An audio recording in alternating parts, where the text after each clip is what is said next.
CBN e a Tecnologia, com Gilberto Sudré.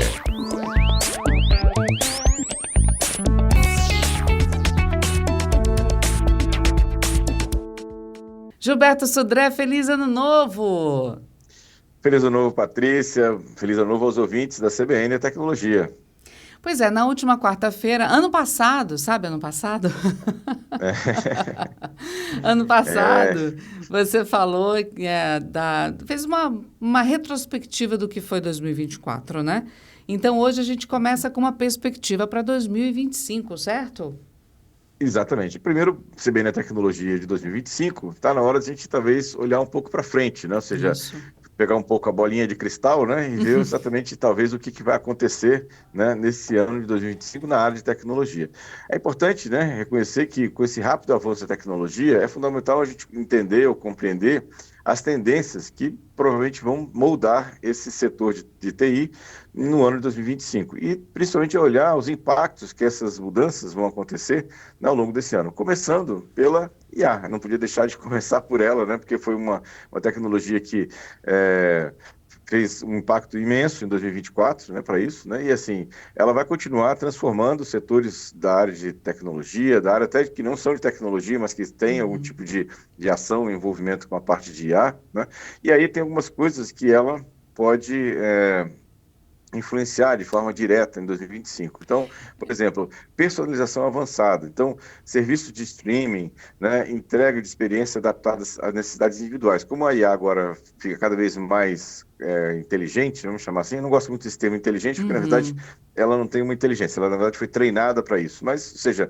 ela vai ser treinada para atender melhor os usuários, né? Ou seja, para atender de forma que eles tenham aquilo que eles pediram de forma mais rápida, mais simples, mais Ah, direta, né, para isso, né? Agora, Outra... uma coisa é certa também, né? Porque nós ouvimos tudo isso em 2024, desde que começou a surgir os boatos da inteligência artificial, da IA, as pessoas já comparavam com a Skynet, né? Que adquiriu É isso. consciência própria. Está longe disso, mas as pessoas têm medo ainda, né, Gilberto? Porque por mais que a gente treine, ela não tem a iniciativa de pensar por conta própria. Ela pensa em cima do que foi abastecida, certo?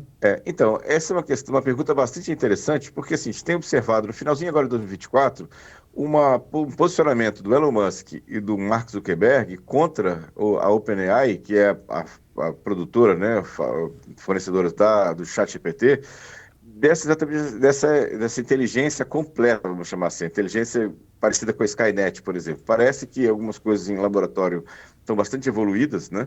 E o Mark Zuckerberg e o Elon Musk se juntaram, são concorrentes, mas se juntaram exatamente para tentar frear um pouco essa situação, preocupação dos dois. Se isso exatamente vai se tornar uma realidade em 2025, a gente não sabe, mas é uma realidade que está se aproximando, né, nesse caso, e parece que o Elon Musk e o Mark Zuckerberg viram alguma coisa nesse cenário para frente para tentar se movimentar, para tentar segurar um pouco isso. Então é uma questão interessante aí desse item, né? Uhum.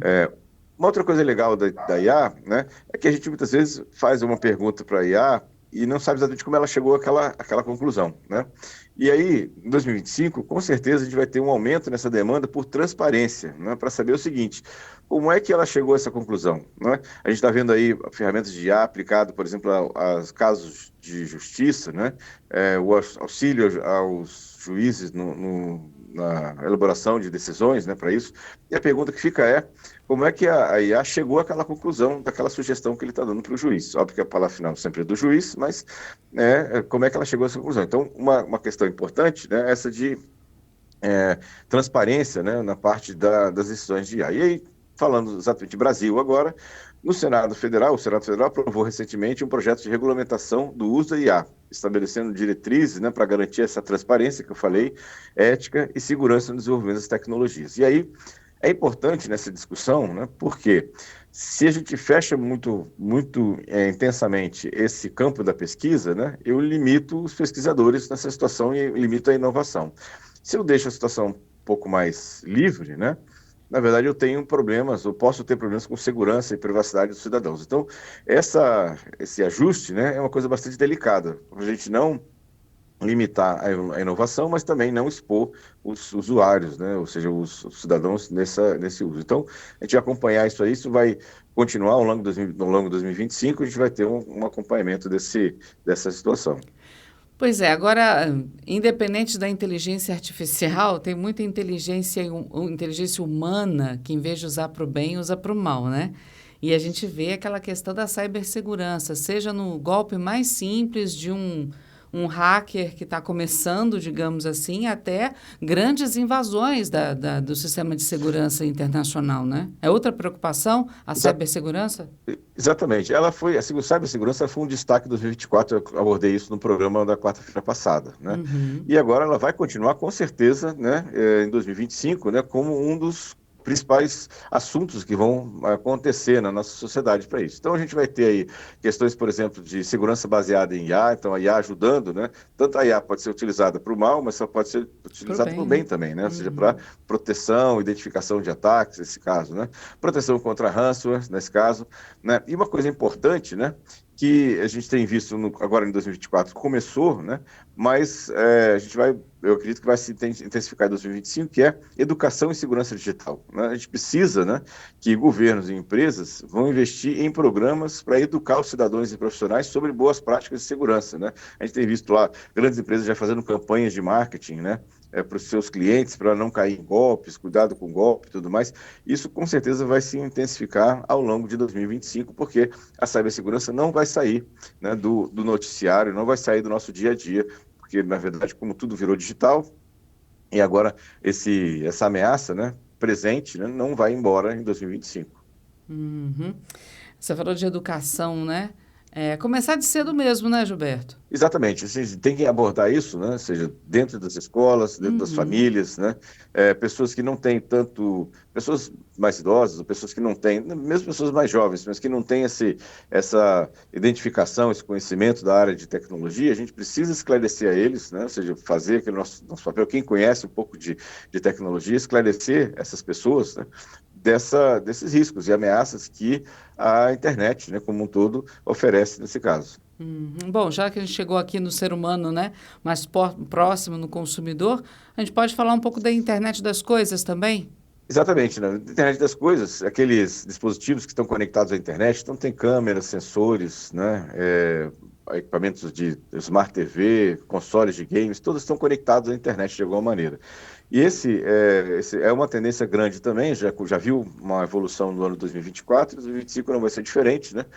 Que é, por exemplo, a automação residencial, né? Casas, né, que são oferecendo conforto e segurança e economia para esse tipo de automação, né? E uma coisa que é uma tendência bem importante, né, que eu acredito que os fabricantes estão investindo muito nisso, que é a saúde conectada. Ou seja, a gente tem visto aí smartwatches, né, sensores domésticos, que vão permitir o monitoramento contínuo de saúde. Então, a gente tem já smartwatch que mede frequência cardíaca, pressão arterial, até oxigenação do sangue. Alguns smartwatches mais modernos têm esse tipo de situação.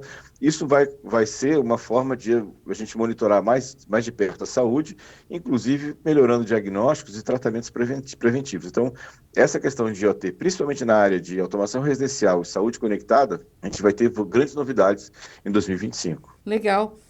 Agora, tudo tem que vir com muita responsabilidade também. Na questão ambiental, né? Algumas pessoas acham que são dois assuntos longe, né? Tecnologia e sustentabilidade. Pelo contrário, está tudo intimamente ligado também, não é isso, Gilberto?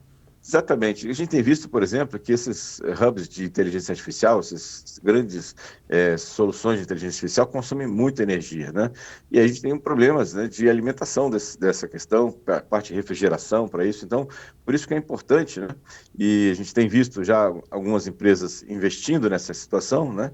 E agora, ainda em 2025, né? Ou seja, a parte de uso de energia renovável inteligente, né, para ter redes elétricas que são utilizando, né, fontes alternativas de energia, como a parte lá de Até a Microsoft, a própria Google estão falando de energia nuclear, né, para alimentar seus data centers, parte de energia eólica e outras coisas mais, porque, na verdade, a gente precisa de energia para tocar tudo isso, né, e a gente precisa ter uma forma de fazer também a sustentabilidade de tecnologias verdes. Uma outra questão importante também é essa migração, desse upgrade do Windows 10 para o Windows 11.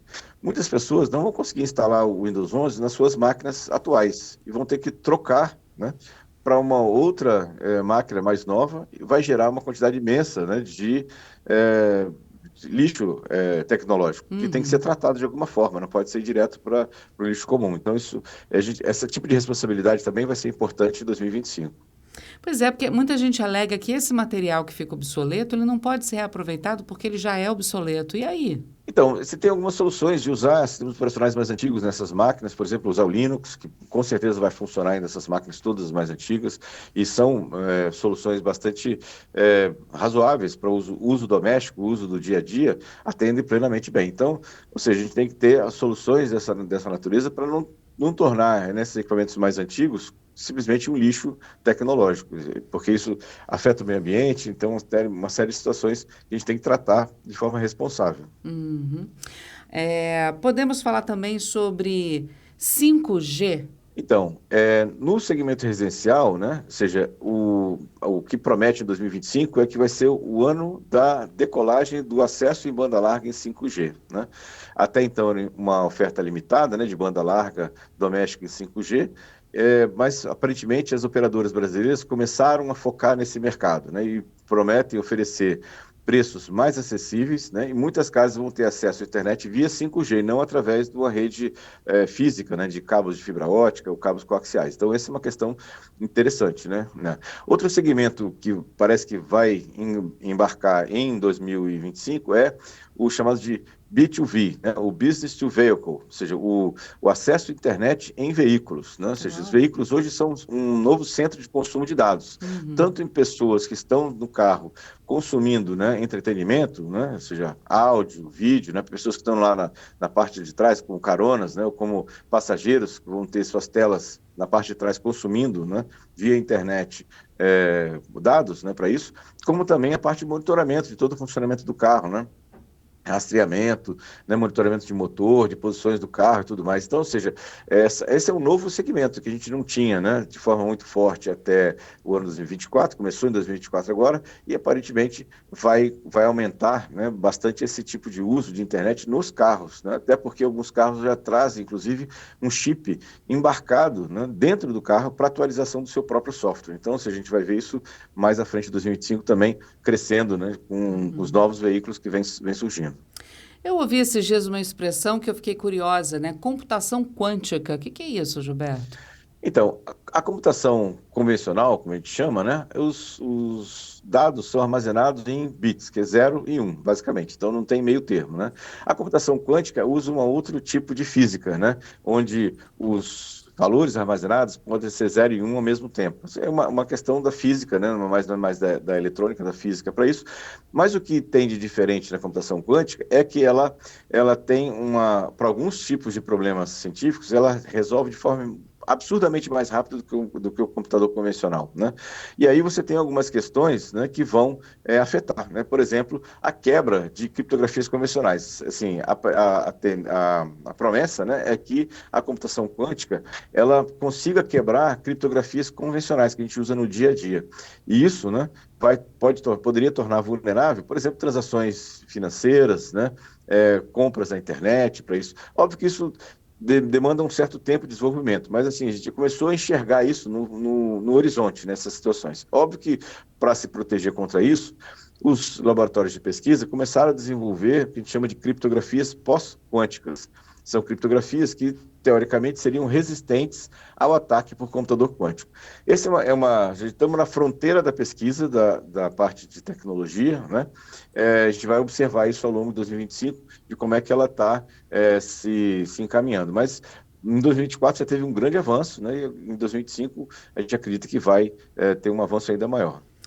Para a gente encerrar, Gilberto, você falou sobre tantos pontos aqui com a gente agora, inteligência artificial, cibersegurança, 5G, computação quântica, IoT, que é a internet das coisas, tecnologia verde. A ética passa por todos esses pontos e a gente às vezes percebe que falta bastante no meio tecnológico, né? Como lidar com Com ética, certeza. regulamentação? Como é que vai ser isso para Então, 2025? isso é uma coisa fundamental também, porque assim, com o crescimento acelerado da tecnologia, é a ética, né, o uso ético dos dados e das informações, né, e essa regulamentação vão ganhar maior destaque. A gente já teve uma evolução bastante grande em 2024 a parte de LGPD, privacidade, né, para isso, mas isso vai ficar mais, com a adoção cada vez mais profunda da tecnologia na sociedade, isso vai ficar cada vez mais importante, né? Porque, por exemplo, na parte de IA, a gente vai treinar as IAs, né? E você tem um problema de viés, ou seja, dependendo do tipo de treinamento que você faz da IA, ela pode ter uma tendência de decidir para um lado ou para outro. Então, ou seja, essa questão é importante. Então, questões como governança de dados, né? Para definir, né, o uso de compartilhamento de informações pessoais, transparência algorítmica, que a gente falou, que eu falei antes sobre a IA, que tem uma IA transparente, ou seja, como é que ela chegou àquela conclusão? Então, eu preciso saber como é que é isso, né, nessa situação. E até o impacto social, né, da automação, porque a gente sabe que vai ter algum tipo de impacto no mercado de trabalho. Então, ou seja, iniciativas para requalificar trabalhadores, né, cujas profissões foram afetadas pela automação, pela IA, isso também é importante. Então, ou seja, então toda essa parte de ética, né, o uso ético da tecnologia, né, e a regulamentação dessa tecnologia vai ser um ponto importante que vai ser discutido em 2025. Você falou sobre a IA ir para o bem ou ir para o mal, dependendo de como ela for treinada. Sabe o que eu lembrei? Não sei se você já assistiu uma série chamada Pessoas de Interesse, Person of Interest. Sim, sim, sim. É muito bom, muito bom. Porque Né? são duas inteligências criadas ali, né? Você começa com uma, daqui a pouco Isso. você percebe que tem uma outra ali no meio querendo atrapalhar tudo. É uma boa dica para quem quer entender um pouco melhor como é que isso tudo pode acontecer, né, Gilberto? Exatamente, exatamente. A gente tem vários filmes muito antigos, inclusive, né? Que é um dos meus favoritos, que é 2001, Odisseia no Espaço, que é um filme de 65, 1965, né? Que é um filme que já abordava de forma muito clara, né? Esse problema da IA, né? Da IA tomando decisões autônomas, né? Para isso. Então, é um tema que com certeza tem que ser regulamentado, né? E tem que ser controlado nessa situação, para isso. Você me lembrou de outro, porque o Hall, que aparece em 2001, ele aparece também em Wall-E, que é uma animação, né? Sim, também, né? E- e- Então, esse é um tema que o cinema abordou muito bem, né? E a gente está chegando, né, nessa fase, né? Pelo menos estamos vislumbrando essa fase, né? Logo à frente aqui da tecnologia. E que venha 2025, sempre contando com você do nosso lado para explicar, para alertar, para orientar os nossos ouvintes. Muito obrigada, viu, Gilberto? Obrigado, Patrícia. Obrigado a toda a produção da CBN. Quero agradecer também aos nossos ouvintes por terem acompanhado, participado, mandado sugestões, críticas, né, perguntas no CBN Tecnologia em 2024. Que a gente continue juntos em 2025, né, que todos tenhamos um 2025 de muita paz, saúde, harmonia e um pouco de tecnologia que também não faz mal a ninguém, né? É isso aí. Obrigada, viu, Gilberto? Até sexta-feira e feliz ano novo. Obrigado, Patrícia. Feliz ano novo para você também e até sexta-feira com mais tecnologia.